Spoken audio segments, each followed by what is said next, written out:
Hey guys, Lenny Reville here, and I was thinking about making a video today, very interesting in fact. We have Independence Day coming up. Well, actually, by the time you guys see this, it will be Independence Day. So I wanted to do a special video about that, but talk about real independence, not just surface independence. So before I get into that, I do want to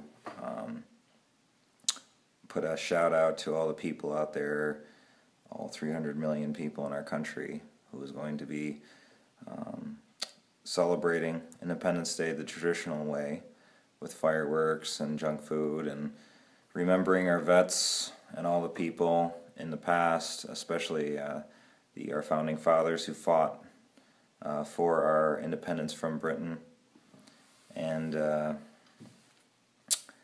all the people that made the way we live a possibility today.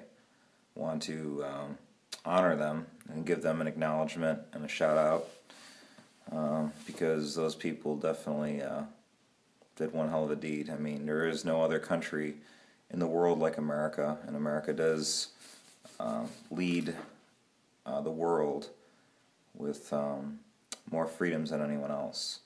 It's not completely free, but it's more free than everywhere else.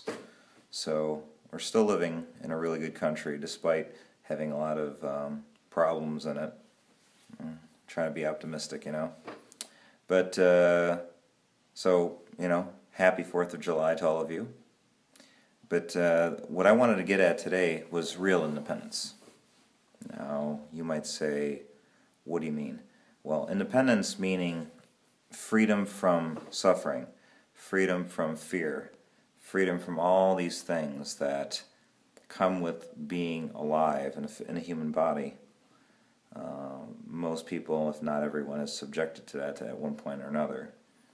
And so how do we get away from that? Well, first off, we have to address something. What is fear, and how did we start to lose our independence? Independence meaning being free of the confines of the consciousness of the body's identification, meaning stop looking at yourself as just a human being. Yes, you carry on the costume of a human being, but inside you're an energy consciousness, you're a soul. And as long as you occupy a body and you identify with the body, you will suffer the problems of the body. So, the first step is to understand it conceptually, okay? That there is actually a differentiation between your true self and the body that you carry around. Your body, like I said, you should, respect it and take care of it. However, it's not the real you. It's just the costume you wear. Just like Christopher Reeve really isn't Superman. He plays Superman. But he's played other parts before and after that. Just like us. We've played other people in past incarnations, and we're playing this specific body. Whatever body you have now is what you're playing in a specific play or movie, God's movie. And someday when you die and you come back again, you'll take on another body and play that role. And as usual, you're going to be subjected to all the same nonsense of growing up and dealing with conflict and obstacles and suffering and doubt and fear and anger and frustration and all that kind of stuff, rejection. So my wish is to free people while they're in a body from the identification of the body. So that comes with learning how to meditate a lot, because meditation puts you in a state where you incrementally, slowly remember your true self. So if you really want to be free, you have to learn to overcome all of the desires that you have in life. It's very, very difficult to do, because the minute you come in a body, you're born with, you're given all these senses and sense pleasures: taste, touch, smell, hearing, sight, things like that. And you get hooked onto the pleasures that come with feeling those senses. There's nothing wrong with the senses as long as you control them and they don't control you. And you'll know which is which, because if you're experiencing something and that experience goes away, you don't suffer. You're happy while you're experiencing it, but when it goes away, you're okay still. That's how you know that you're not letting that experience control you, or that sense pleasure control you. You are controlling it. So that's one thing. The second thing is, like I said before, meditation.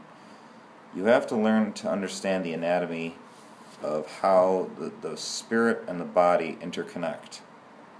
If you want to look at the body physically, you got bones, muscles, tissue, and things like that. You learn about it through anatomy.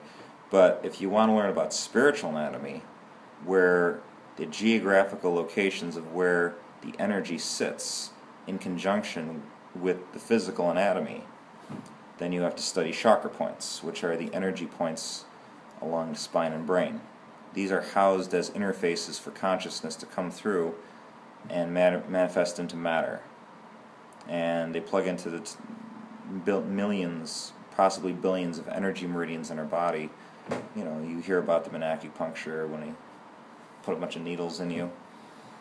And so those energy points, depending on where they are in your body, act as little doorways for scalar energy, quantum energy to come through. And if you learn how to master the breath is actually the link between life as a mortal in a body and the spirit being free from the body. So, because of course you stop breathing, you stop living. So learning how to master the breath is extremely important. So I would recommend getting a meditation class to help you learn how to do that. You don't personally have to do the exact one I do. Some of you know I do Kriya Yoga, but you could do Zen meditation or maybe a different kind of yoga. There's many different kinds of meditation that you can do. However, the meditation that would suffice in this kind of specific goal should be shown as a method to basically turn off the sense spotlights away from the outside world and backwards in towards the spine and the brain. So it's not a whole lot of postures like in regular Hatha Yoga as much as it is meditative, where you close your eyes and you straighten your back and you learn how to breathe diaphragmically with your stomach. I'll give you an example. Most people, when they breathe like this. They go short breaths, fast breaths through the chest. However, if you breathe with your diaphragm, where you're going,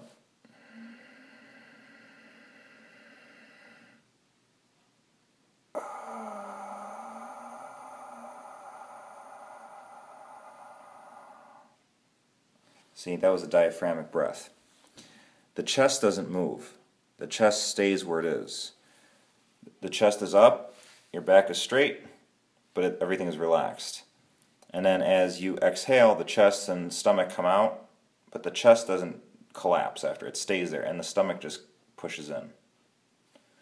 That's how you normally breathe. That's how animals breathe. That's how children, when they're first born, breathe. We forget how to breathe properly, and that's why one of the reasons why we develop nervousness a lot and fear and things like that, because our breath is intricately intertwined with the consciousness, and the consciousness perceives fear because it's seeing it through the eyes of a limited body, so it identifies with the body. Again, it goes back to that suffering thing.